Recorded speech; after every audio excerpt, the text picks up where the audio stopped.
You don't have to do anything right now.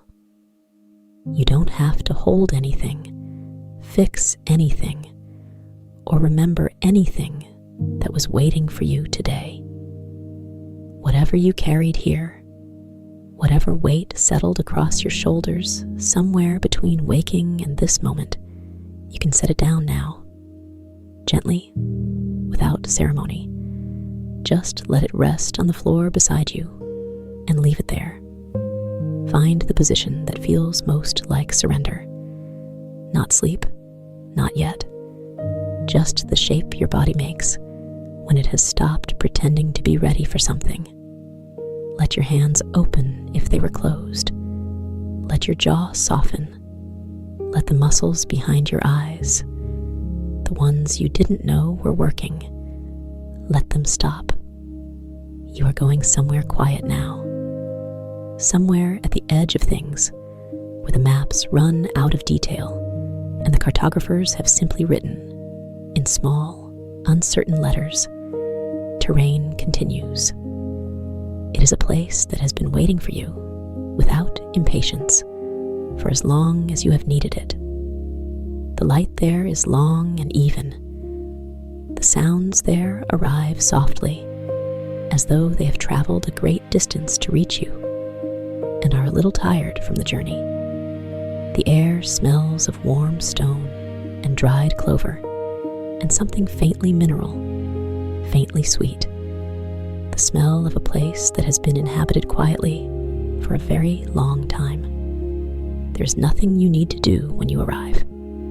There is only arriving. Close your eyes if they aren't already. Take one slow breath in and out, and follow the train. The train has been moving for a long time. You are not sure how long. The afternoon has been overcast, and the light through the window has stayed the same pale gray gold since you left the last station, which you barely remember, which already feels like something from a different version of the day. The seats are upholstered in a dark green fabric, worn smooth in the places where many elbows and many shoulders have rested before yours. The motion of the train is a deep, slow rocking, side to side, forward and forward, like being held by something very large and very patient that has no particular hurry about anything. Outside the window, the landscape has been changing, though you would have trouble saying precisely when the change happened. The trees that stood along the hills an hour ago have thinned and then disappeared. The fields have given way to something flatter and more open, a wide, colorless steppe that extends in every direction, without urgency, without drama, as though it has simply always been here and intends to continue being here long after everything else has changed around it.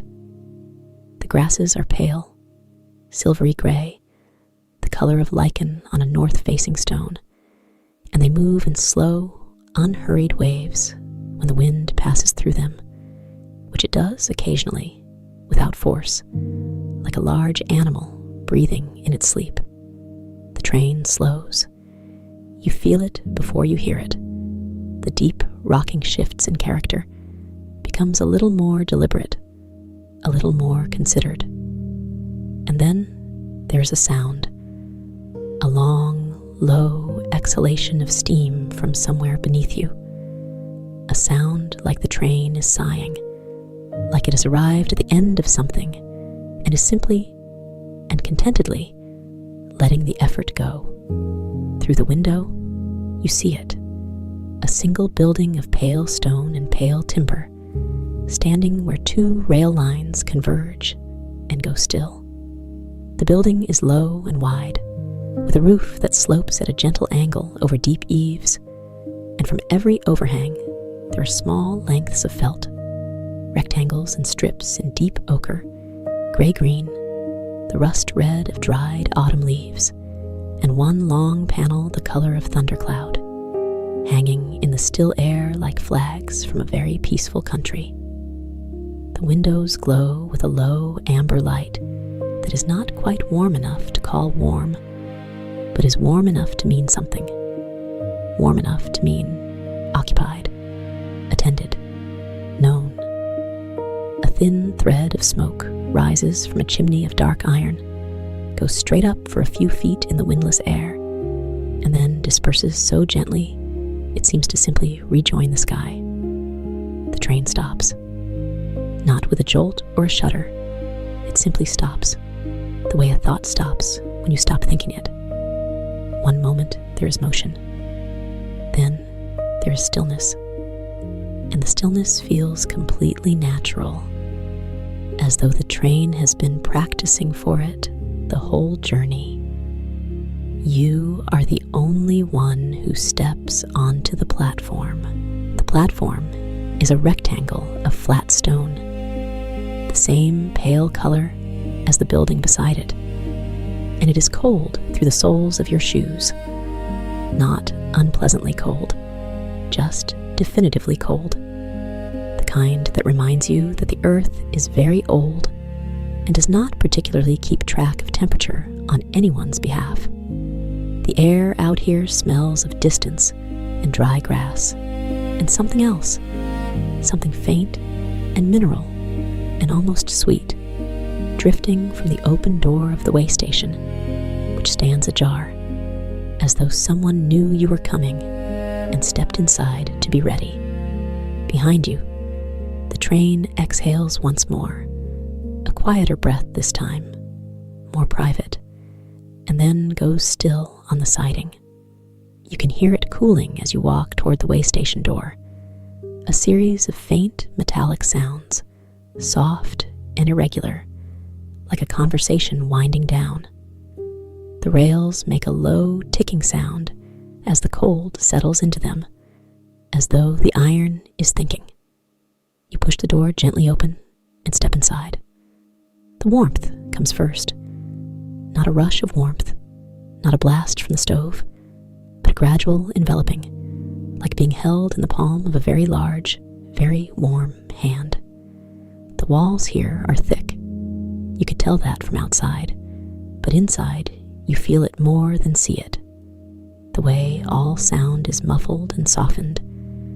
The way the world outside the windows becomes something you observe rather than something you are part of. The way even your own footsteps on the stone floor sound smaller and more contained than they should. The room is a single large space with a low ceiling of dark timber beams, and from the beams hang drying racks on long hooks, wooden frames strung with horizontal lines of hemp cord, and draped across these cords are rectangles of felt in various stages of completion and in various shades. The deep ochre of dried summer grasses, the gray-green of lichen-covered stone, a soft teal that looks like shallow water over pale riverbed, and several panels of an undyed natural ivory that still carries the faint warmth of lanolin and wool. The amber light from 2 glass oil lamps catches the texture of each panel. You can see, even from the doorway, the way the fibers have matted together into something dense and soft and entirely itself. No longer individual threads, no longer loose fiber, but a new thing that holds its shape with quiet confidence. The iron stove stands against the far wall, a short, wide stove of dark iron on 4 squat legs, with a single vent at the top from which a slow warmth radiates in all directions. It makes a low, occasional sound, not quite a crackle, not quite a tick, something between the two. A small, rhythmic conversation with the fuel inside it, the voice of something that has been burning steadily for a very long time and intends to continue. And there is the Feltmaker. They are standing at a long work table near the center of the room. A person of indeterminate age, neither young nor old, with a face that is patient in the way that certain stones are patient, that is to say, deeply and with without effort. They wear an apron the color of lichen, the same gray-green as the felt on the rack above them, and beneath it, a shirt of undyed linen. And their hands are wet and very capable looking. The hands of someone who has performed the same motions so many times that the motions have become a kind of rest. They are stretching a sheet of wet felt across a wooden frame, a large rectangle of pale fiber dripping slowly, catching the lamplight at the places where the surface is smoothest, going matte and textured at the places where the fibers have begun to matte but not finished. They look up when you enter. They do not appear surprised. They do not speak immediately. They simply acknowledge you with a small inclination of the head, the greeting of someone who is expecting company in the general sense, not the specific, who is glad you are here and sees no need to make a production of it. They gesture with one damp hand toward a chair near the stove. It is a low chair with wide arms, the wood worn to a dark smoothness, the seat cushion upholstered in a rectangle of thick ochre, felt that is faded at the center, where many people have sat before you. You cross the room toward it, past the work table, past the shallow wooden vats of water that sit on a low bench along one wall, from which rises a warm steam that smells of lanolin and something else, something faintly mineral, faintly sweet, the smell of clean water that has been warmed over a long time and has absorbed the character of everything it has held. The steam drifts upward in slow curls, loosening as it reaches the ceiling, dispersing among the drying panels of felt without haste. You settle into the chair. It receives you without comment. The Feltmaker returns to their work. After a moment, you are not sure how long, because the light in here is steady and the sounds are slow, and nothing marks time with any particular insistence. The Feltmaker moves to a low shelf beside the stove and lifts a ceramic cup, small and plain, the color of pale clay, and fills it from a small pot that has been sitting on the back of the stove. They set the cup on the arm of your chair, without looking up, without interruption to whatever quiet process is happening behind their eyes. The cup is warm in your hands. You lift it and breathe it in before you drink, and it smells of dried clover, the soft, dusty sweetness of flowers that have been kept through winter in a cloth bag somewhere dry and cool. And beneath that, something hotter and more mineral, the smell of stone that has been warm for a long time, the smell of the cup itself, the smell of this room. The first sip is very gentle, nothing sharp, nothing complicated, just a warmth that moves from your mouth downward, tracing a slow path through the center of you, settling somewhere around your ribs, where it simply stays. You hold the cup in both hands and look around. The window nearest to you looks out onto the steppe, through glass that is old and slightly wavy, the kind of glass that adds its own soft distortion to whatever is beyond it, so that the pale grasses out there seem to ripple not just from wind, but from the glass itself, as though the window is breathing. The steppe extends in all directions you can see, flat, colorless in the fading light, or not quite colorless. It has the color of things that don't insist on color, things that are content to be mostly silver, mostly gray, mostly the pale gold of a sun that has gone behind a permanent overcast and is doing its best from there. There is a single bird out there. You notice it only when it moves, because when it is still, it is indistinguishable from the step itself. It is tracing a long arc, very slowly, very high up, not circling exactly, more like describing a thought, moving in the long, patient curve of something that has no particular destination and has made its peace with this.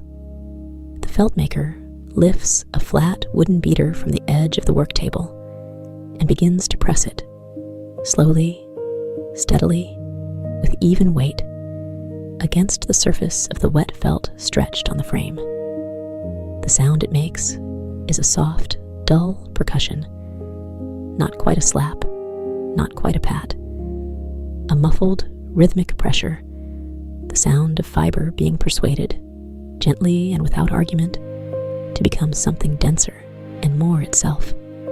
The Feltmaker works in a regular rhythm. Press, lift, move, press. The beater, making its soft sound against the wet surface, water pressing out at the edges of the frame and dripping slowly into a tray beneath.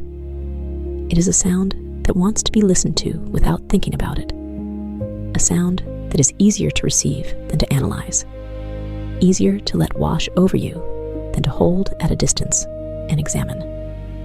You let it wash over you. The stove ticks. The steam drifts upward from the vats along the wall. The single bird out on the step completes its arc and begins another one, tracing the same long curve in the opposite direction, as though it is stitching the sky to the ground with an invisible thread. You take another sip from your cup, and the warmth of clover and mineral stone moves through you again, slower this time, as though it already knows the way. After a while, and the while is not measured in anything so precise as minutes, the Feltmaker sets down the wooden beater and moves to the vats along the wall. They dip both hands into the nearest one, a shallow trough of warm lanolin water, and you can see the surface of the water shift and settle around their hands, the steam curling up between their fingers. They lift a length of carded wool from a wooden rack beside the trough, a loose, cloud-like preparation of fiber in a pale, undyed ivory, and they lower it into the water, pressing it gently down, watching it absorb the warmth and weight of the liquid, watching it go from dry and airy to wet and heavy, changed and ready. They glance across at you, not to speak, not to invite comment, just to include you in the watching, to confirm that you are comfortable, that the chair is holding you well, that the cup in your hands is still warm.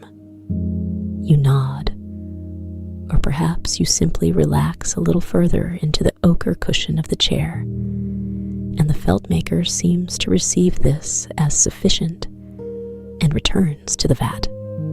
The water in the vats is the color of very dilute honey, warm and pale amber, and the lanolin in it gives it a faint iridescence at the surface, a shifting, opalescent quality that catches the lamplight as the Feltmaker moves their hands through it.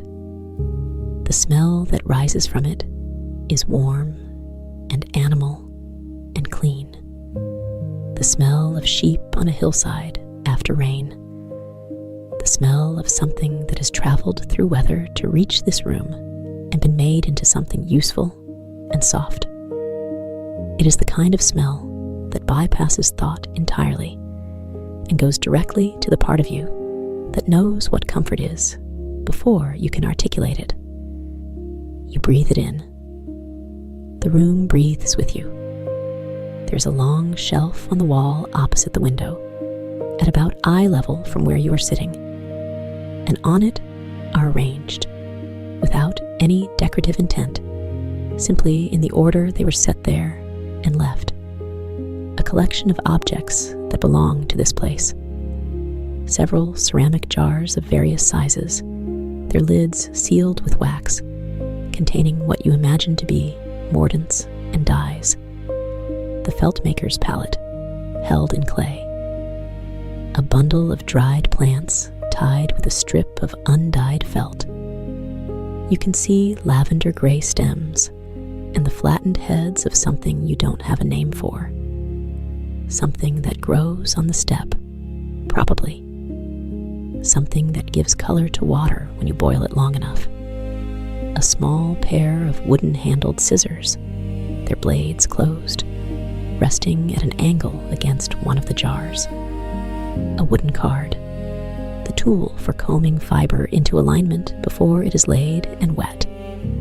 Its fine metal teeth catching the lamplight. Its handle worn smooth in exactly the shape of the hand that holds it. And at the far end of the shelf, a small stack of finished felt pieces, folded neatly, each one a different color. The rust red, the gray-green, the deep ochre, waiting to be collected by whoever they were made for, or perhaps simply waiting, the way objects wait in quiet rooms, without urgency, ready to be of use when the time comes. The Feltmaker lifts the soaked length of carded wool from the vat and lays it across a mat on the work table, a woven mat of reeds, slightly curved at the edges from long use, and begins to press it flat with their palms. The motion is long and even, the same pressure from the heel of the hand to the fingers, the same steady movement from one end of the fiber to the other, over and over, the motion of someone who knows exactly how long this takes and has no interest in hurrying it. Water presses out from beneath the fiber with each pass of the hands and runs in slow channels toward the edge of the mat and drops into the tray below. Drip, drip, drip. It is very quiet in here. Not a demanding quiet, not the quiet that makes you want to fill it, but the soft, inhabited quiet of a room that has always been quiet in this way and has become very good at it. The felt on the drying racks above you absorbs sound the way it absorbs everything else, patiently, thoroughly, making the room its own. Even your breathing sounds softer in here, as though the room is treating it gently. You shift slightly in the chair, and the felt cushion beneath you gives a little, adjusts, settles.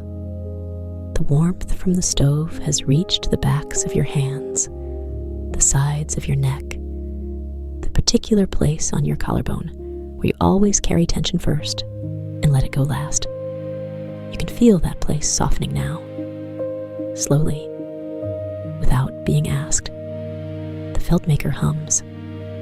It is a phrase without melody, or rather, a phrase so simple it dissolves before you can identify a tune. 3 or 4 low notes that descend and then stop, and then begin again from the top, unhurried. The sound fills the room without displacing anything. It is the hum of someone doing work they know very well, work that requires the hands, but not the full attention, leaving the rest of the mind free to wander, or to rest, or to simply be present in the room while the hands carry on. You listen to the hum. You listen to the stove. You listen to the dripping of the water. You look at the window, where the pale steppe is doing something very slow and beautiful in the light that has been fading since you arrived, or that seems to be fading, though it is not actually getting darker exactly. It is getting more even, more complete, as though all the shadows that were gathered in various places throughout the afternoon are slowly being distributed more evenly across the whole of the sky and the whole of the land. A long, gentle flattening, a luminosity without source or direction. The bird is still out there, still tracing its long arc. Or perhaps it has landed somewhere in the grass and gone still. And another bird, or the memory of a bird, continues the arc in your mind, because you have been watching it long enough that you no longer need to see it to know that it is there. The Feltmaker lifts the wet fiber from the reed mat and carries it to the frame where the earlier sheet is still stretched and drying. They lay the new length across the lower portion of the frame, overlapping slightly with the first, and smooth it with their palms in long, unhurried strokes. Their hands are very practiced. You can see it in the way they never hesitate, never correct, never undo and redo. They move through the work the way water moves through a known channel, following the path that long use has worn smooth. They press the beater against the new layer, that soft, muffled percussion again, and work from one end to the other in patient rows, the sound of it regular as a slow heartbeat, steady as the stove. You notice the texture of things from where you are sitting, the rough grain of the stone floor, worn smooth in the paths that have been walked most often, from the door to the work table, from the work table to the vats, from the vats to the stove. Slight depressions you can barely see but sense, the topography of long habitation. The dark timber of the ceiling beams, which are old enough that their surface has gone past grain and into something more like landscape, ridges and valleys of compressed wood fiber that catch the amber lamplight and hold it in long, slow shadows. The glass of the window, which warps everything beyond it just slightly, just enough to make the step feel like something seen from a slight remove, something contemplated rather than simply looked at. The cup in your hands is cooling slowly, not cold, not yet, just moving through degrees of warmth in no particular hurry. And you take another small sip, and the dried clover and the mineral stone travel through you again, quieter now, more familiar. The way a smell you have breathed in several times already becomes less distinct and more ambient, less something you notice and more something you simply inhabit. You set the cup on the wide arm of your chair. Your hands rest in your lap. The Feltmaker works. The stove ticks. The lamplight is very steady. The lamps are shielded from drafts by the thickness of the walls, and there are no drafts in here. And so the flame inside each one burns with a constancy that makes the amber glow on the drying felt seem permanent, inevitable, as though the felt has simply always been this color and always will be. You have stopped wondering when it will become night. The light outside is doing something that doesn't seem to be moving toward darkness so much as moving toward completion, as though the day here doesn't end but simply arrives at itself fully and rests there. The step through the wavy glass is luminous in a way that is hard to account for, paler than the sky above it, brighter than it should be given how flat the light is, as though the grasses themselves hold some small reserve of light gathered over the long afternoon and are releasing it slowly, evenly, without drama after some time. And again, the time is unmeasured, unmarked by anything except the gradual increase in the Feltmaker's familiarity, the gradual increase in your own ease in the chair, the gradual cooling of your cup. The Feltmaker carries a length of finished felt to the drying rack above your head.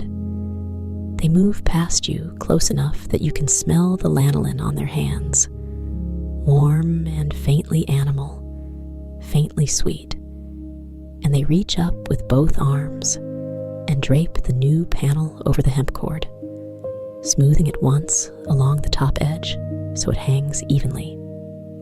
It is a pale teal, the color of very shallow water over pale stone, and it rotates slightly as it settles into its position, catching the lamplight first on one face and then the other. The Feltmaker steps back and regards it for a moment. Then they move to the work table and begin again. A new length of carded fiber, a fresh pass through the lanolin water, the slow press of palms across a wet surface, the soft percussion of the wooden beater, and the hum, the same few notes, descending and returning, resuming as though it never stopped. You close your eyes for a moment, or perhaps your eyes close on their own, gently, without you deciding. And in the brief darkness, you are still here, still in the chair, still warm, still holding the shape of the room in your body, the sound of the stove, the sound of the beater, the sound of the hum, the sound of water dripping slowly into its tray. These sounds are very clear without your eyes. They arrange themselves around you, like the walls of a room inside the room, a room made of sound rather than stone, warm and close and safe. You open your eyes. The amber lamplight is still on the ochre felt. The Feltmaker is still working. The Steppe is still luminous through the wavy glass. Everything is exactly as it was, and this is, precisely and completely, what you needed. The Feltmaker moves to the shelf with the ceramic jars and opens one, a jar of deep rust-red dye, the color of late autumn, the color of iron in water, and pours a measured amount into one of the smaller vats on the low bench, where a pan of water has been simmering on a trivet above a low spirit flame. They stir it with a long wooden stick, and the color blooms through the hot water in slow curls and eddies, the way ink moves through water, the way dye has always moved, as though it is glad to be released, glad to be distributed, glad to become part of something larger than the concentrated dark of the jar. The color deepens as it moves. The rust red becomes something richer as the water accepts it, something between rust and burgundy, between autumn and evening. And the steam that rises from the small vat now carries a faint mineral edge, a faint smell of iron and warm water, and the dried matter of whatever plant gave this color to be held in a jar until it was needed. The Feltmaker sets aside a small length of undyed felt, a rectangle the size of your two hands placed side by side, and drapes it into the dye bath. It enters the water slowly, absorbing first at the edges, then working toward the center, changing color as it goes. Pale ivory, yielding gradually to the warm rust red, accepting it as though it had always intended to be this color and had simply been waiting for the right water. The Feltmaker covers the dye vat with a wooden lid and moves back to the work table. You watch the steam from the covered vat curl upward and disappear. There's a clock somewhere in the room, or there might be, but you cannot hear it, and you have stopped looking for one. Time here is not marked in that way. Time here is the pace at which wet fiber dries, the pace at which the stove consumes its fuel, the pace at which the cup cools and the dye takes, and the lamplight remains entirely itself. These are slower measures than you are accustomed to. They ask less of you. They ask only that you remain present, which is to say, that you remain here in this chair, with your hands open and your jaw soft, and your breathing as unhurried as the Feltmaker's hands.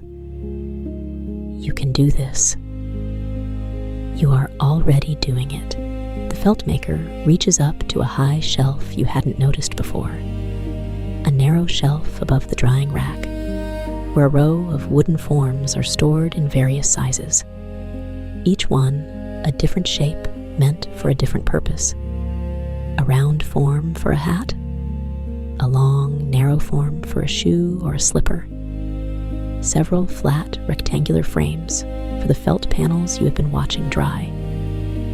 They lift one of the flat frames down, a medium one, perhaps the span of 2 forearms, and bring it to the work table, where they begin to prepare another length of fiber, another careful arrangement of carded wool laid in thin layers perpendicular to one another, building up the structure of the felt from the beginning.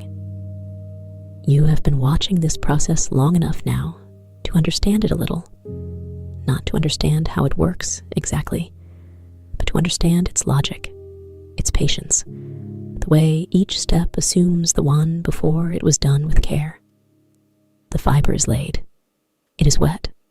It is pressed and beaten until the fibers decide, each on its own and all together, to interlace and hold. It is stretched.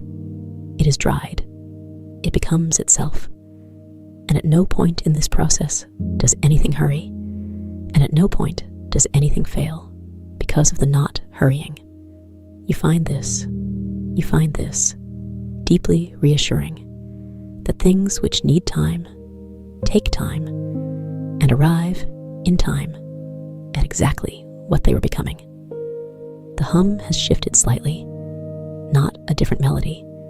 There is no melody to shift, only those same descending notes. But the quality of it has changed, grown a little softer, a little more internal. The way a hum changes when the person producing it has gone somewhere comfortable inside themselves and is simply accompanying the going.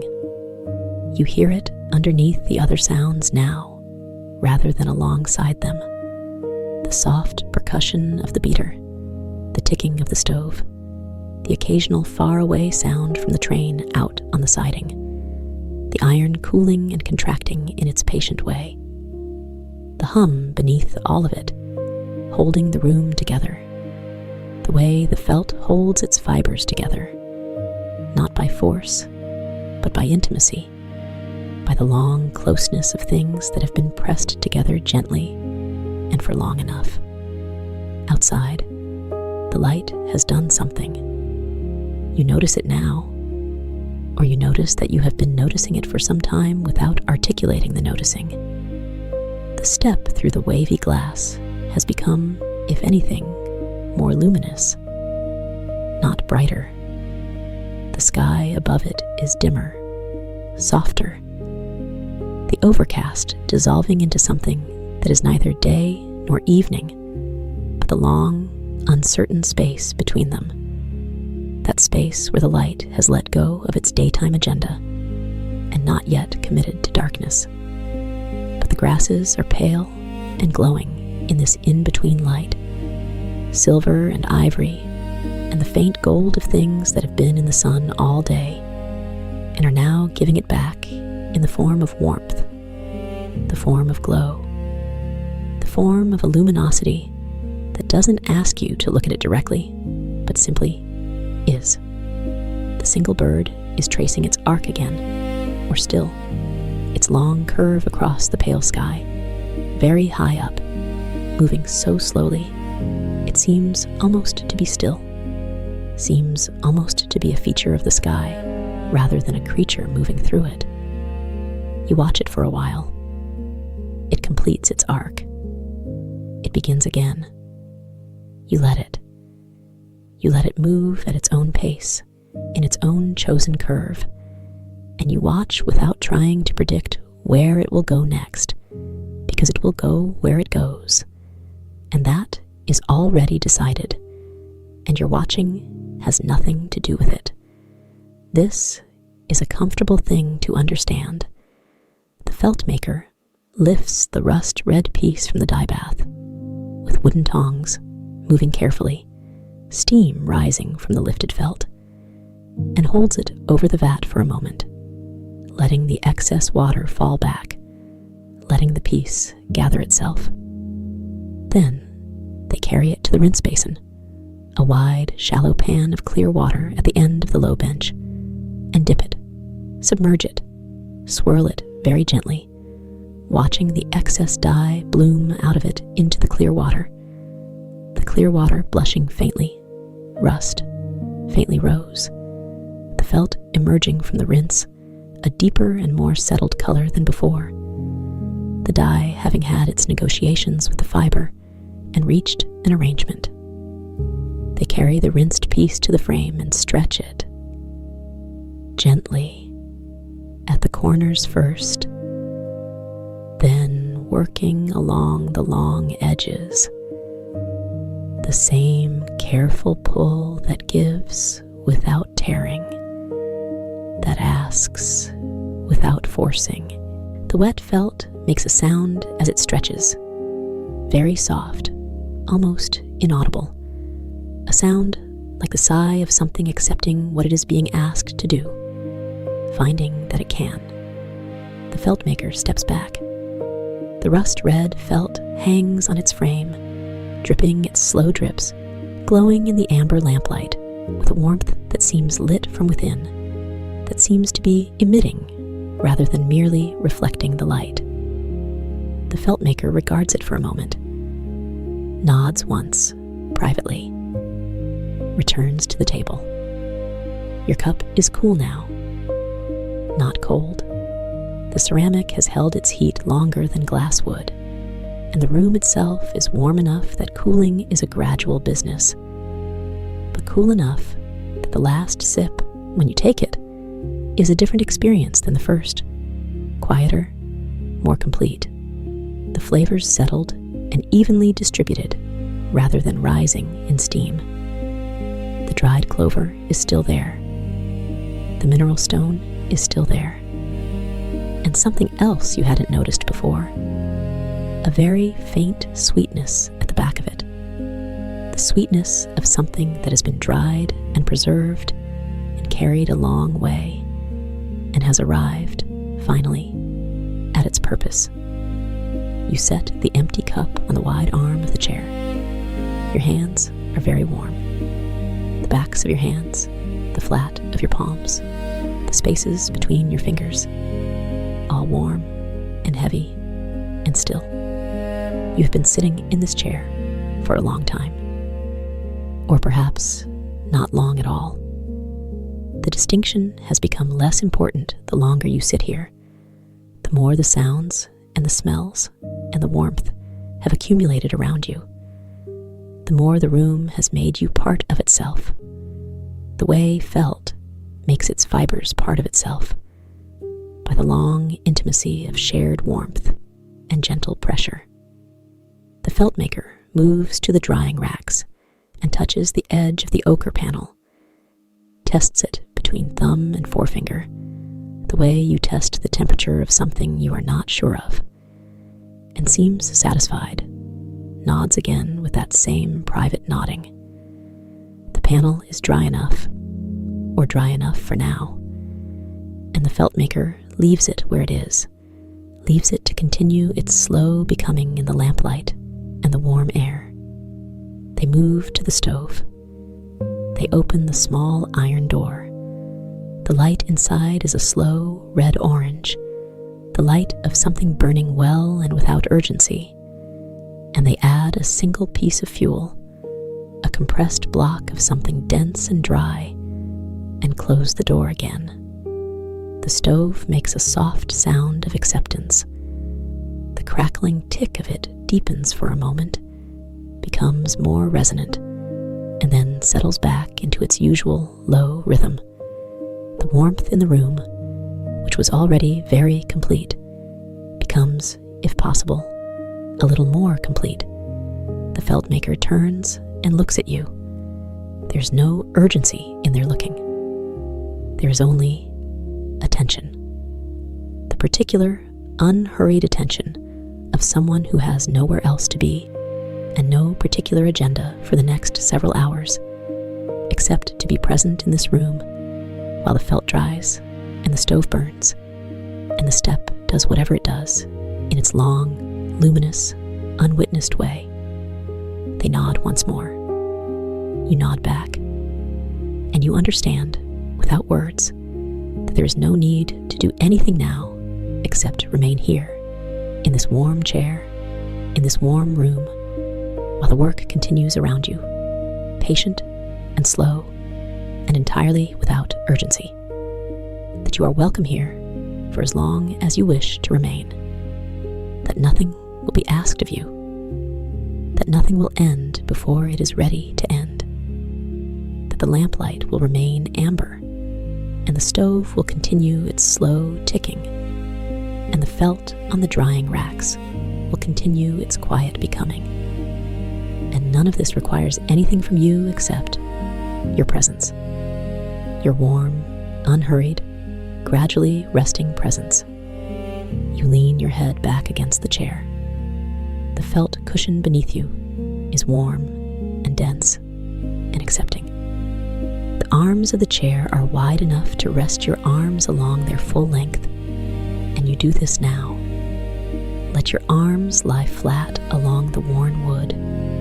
Let your hands rest open, palms up, the way hands rest when they have decided to stop holding anything.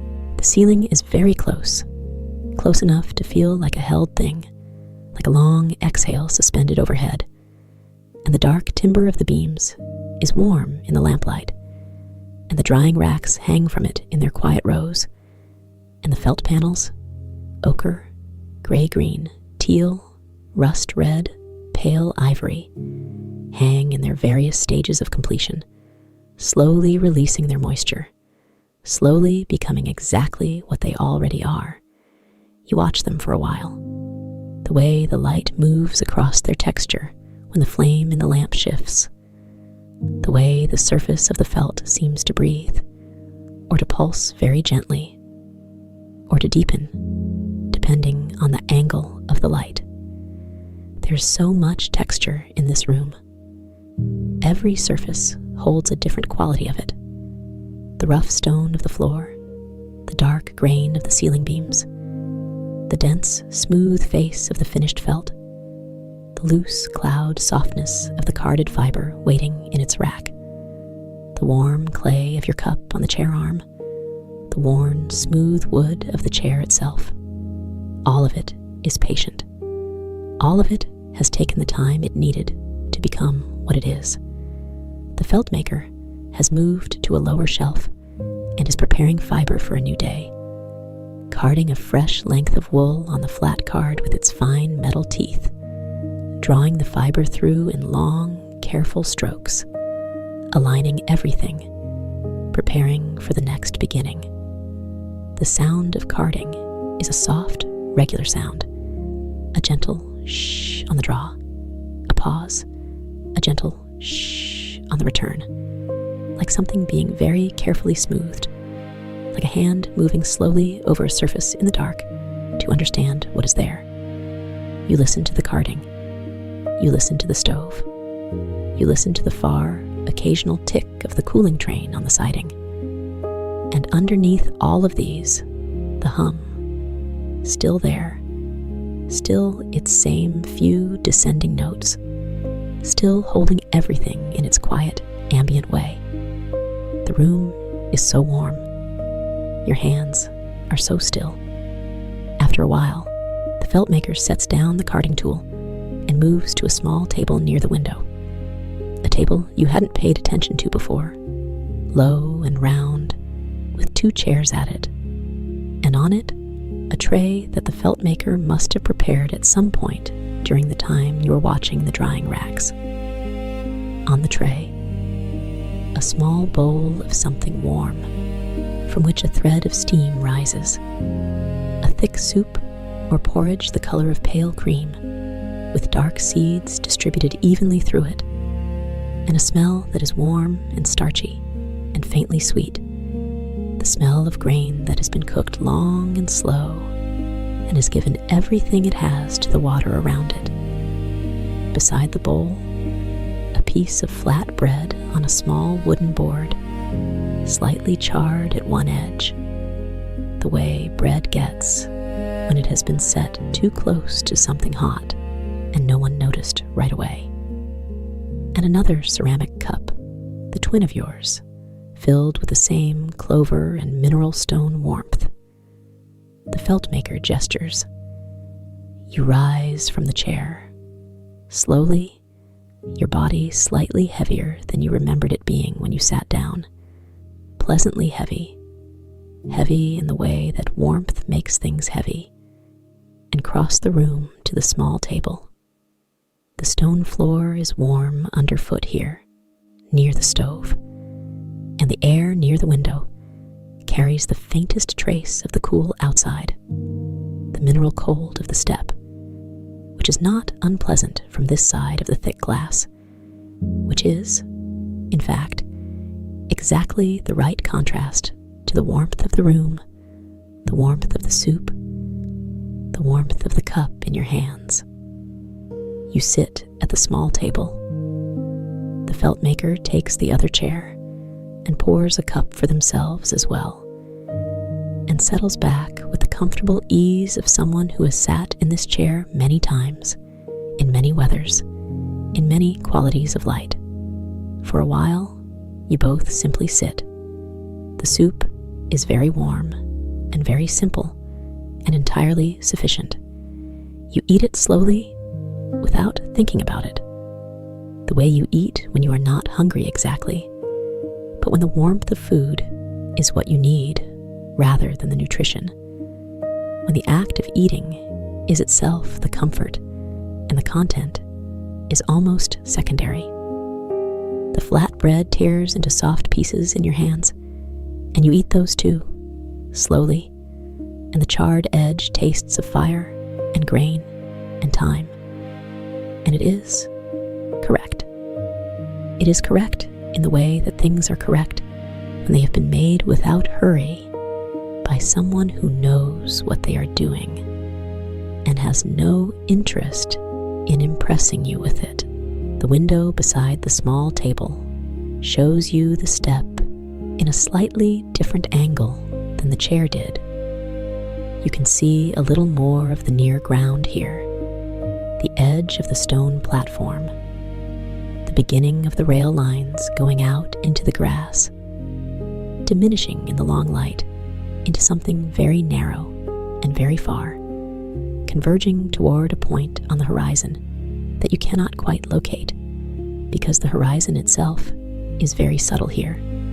The pale of the sky meeting the pale of the steppe in a line that is less a line than a gradual agreement.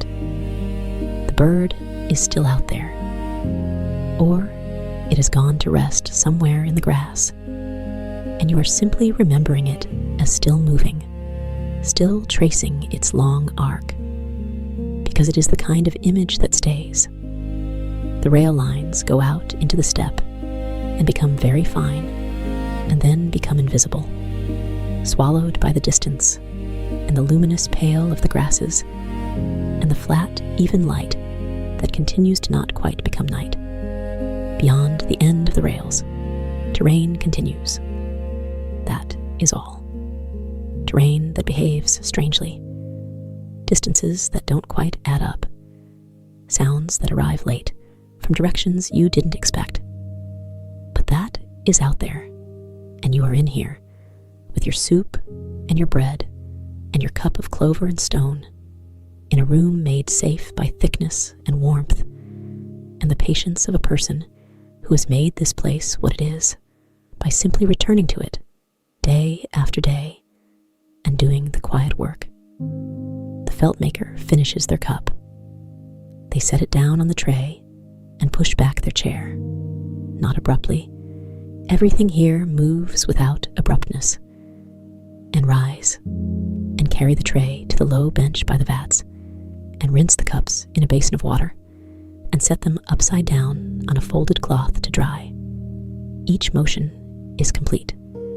Each thing is put away before the next thing is attended to. There's no accumulation of small disorders in this room, only the ordered disorder of work in progress. The wet felt and the cardon fiber and the dye in its vat, all of which are exactly where they should be in the process of becoming something. The Feltmaker moves back to the work table, lifts the carding tool, resumes.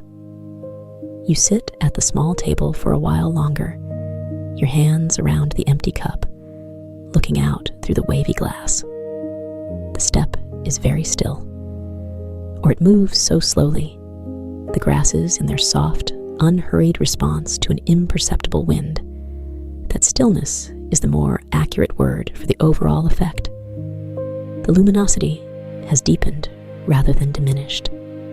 The steppe seems to glow more purely now, as though whatever light it borrowed from the afternoon has been fully absorbed and is now being expressed from within, without reference to the sky above it, which has gone the color of pewter, of still water, of felt in an undyed gray.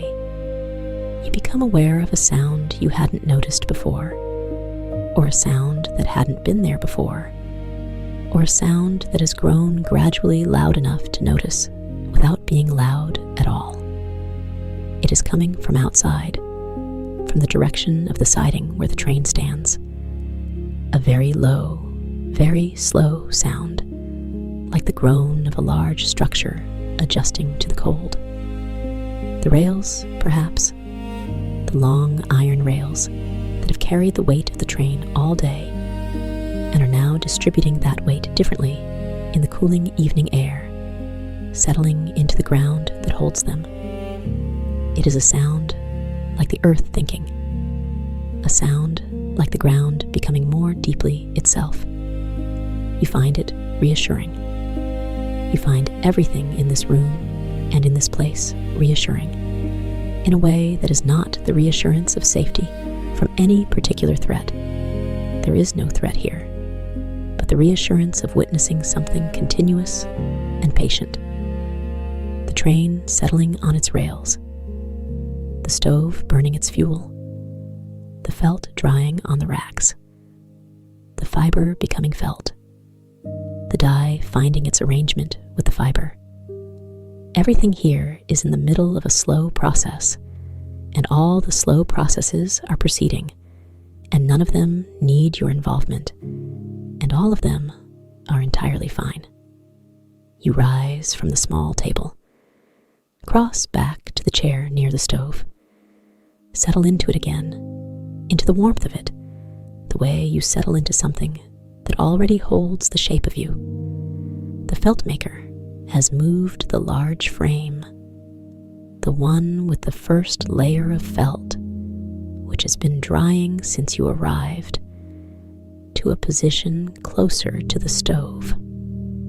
They tilt it at a slight angle so that the warmth can reach the surface more evenly, and they check the edges, pressing gently, testing the density, the way you test fruit for readiness, with a knowledge in the fingertips that is older than any explicit understanding.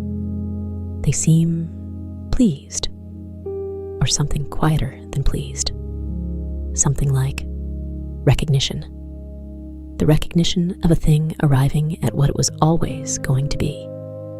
They move the flat wooden beater one final time across the surface, not to press or persuade anything at this stage, just to feel, just to understand with the palm what the eye confirms. Then they set the beater down with a soft sound on the work table and step back. The felt on the frame is very beautiful. You can see it clearly from where you sit. The amber lamplight on the surface of it, the texture of the matted fiber catching the light at 1,000 small angles, the surface dense and complete, and whole. The color of it is a deep gray-green, not gray, not green, but something that occupies the space between them, the way moss occupies the space between stone and life. And it seems to absorb the lamplight without diminishing it, seems to take the warmth of the room into itself and become warmer in doing so. The Feltmaker regards it for a long moment, hums two descending notes, turns away. The room is very warm. Your eyes are heavy. Not in the way that eyes are heavy when you are fighting sleep, but in the way that eyes are heavy when sleep is very close and very welcome, and there is nothing to fight, nothing that requires you to remain where you are, rather than go toward the dark, warm, quiet place that is waiting just on the other side of your next long exhalation. The lamplight is very amber. The felt on the drying racks is very still. The stove ticks. The hum goes on. You are still in the chair near the stove. You are still warm, still heavy, still held by the wide arms and the ochre cushion that has already forgotten the shape of everyone else who sat here before you and is now only yours. The warmth from the stove comes from your right. You can feel it on the side of your face, on your shoulder, on the back of your hand, where it lies open on the arm of the chair. It is the warmth of something that has been burning for a long time and intends to continue. It is not demanding warmth. It is simply present, the way the best warmth always is. The Feltmaker is working at the table, and the sound of it reaches you as though from a little further away than it was before. The soft percussion of the beater, the occasional sound of water, the shh of carding, all of it slightly more distant, slightly more muffled, as though the room itself has grown a little larger, or you have moved a little deeper into the center of it, away from the edges where sound lives. Or perhaps your ears are simply gentler now. Perhaps you have stopped straining toward sound and are simply receiving it. The lanolin smell is still there. You notice it as a settled thing now, as a constant, the way you stop noticing the smell of your own home after the first moments, and then notice it again, only when it is very strong or very particular. The lanolin warm smell of this room, the smell of wet wool and patient water, and the long mineral warmth of the stove, the drifting sweetness of clover in a ceramic cup. These smells are the room itself now. These smells are where you are. Where you are is very quiet. Where you are is very warm. Where you are has no urgency in any direction. The window is a rectangle of pale luminosity. The Steppe has gone the color of moonlight without a moon, pale and self-sufficient, glowing with its own collected light. The wavy glass softens it further, makes it a blur of pale color, an impression of a wide space, a suggestion of distance rather than distance itself. You can still see it from the chair, from the angle of your head resting back against the high back of the chair, tilted just slightly toward the window, a pale rectangle in a dark wall, glowing softly. The bird is somewhere out there. The rails are somewhere out there, going on and on into a terrain that does not insist on being understood. The train is somewhere out there, cooling, resting on the siding, finished with its movement for tonight, settled into the particular piece of machines at rest. And in here, the Feltmaker is humming. In here, the stove is ticking. In here, the felt on the drying racks is slowly, quietly, without announcement, becoming completely itself. Your breathing is very slow now. You're not thinking about your breathing. It is simply happening at the pace that makes sense for a body this warm, this still, this far along in the process of letting go. In slowly, and out slowly. The warmth of the room traveling with each breath through the center of you. The lanolin and the clover and the stone warmth arriving with the inhale. Something slightly less of everything departing with the exhale. A slow subtraction of tension, breath by breath, so gradual that you wouldn't notice it, except that a room keeps getting warmer, and you keep getting more still. The wool on the racks drips its last drops, or it has stopped dripping entirely, and you are simply remembering the sound of it, the way you remember a rhythm after the instrument has stopped, your mind carrying it forward without the external sound because the rhythm has become your own.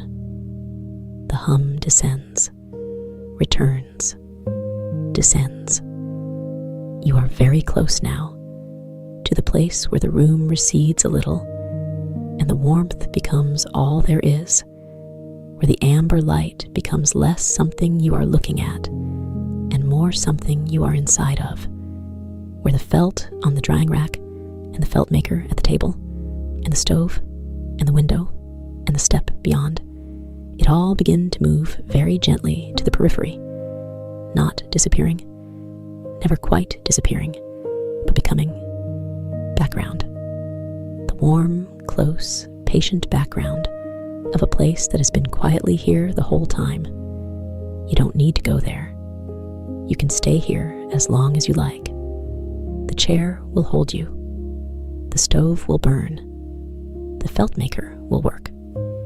But if you want to go, it is right there, just past the next long exhale, just on the other side of the amber warmth on the ochre felt, a quiet place where the sounds are even more muffled and the warmth is even more complete, and nothing, absolutely nothing, is asked of you. The stove ticks, once, slow. The felt hangs, the hum descends, the step glows. You breathe in, you breathe out. The sound of the beater, very soft, very far. The smell of lanolin and clover, warm, present. The amber light, steady. The stove, ticking. The felt, warm, still. The hum, 3 notes, descending. The warmth around you, holding. The step, pale, luminous, patient. The felt, becoming. The stove, the warmth. You, here, still, warm.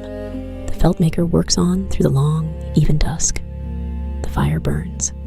The felt dries. The step holds its light.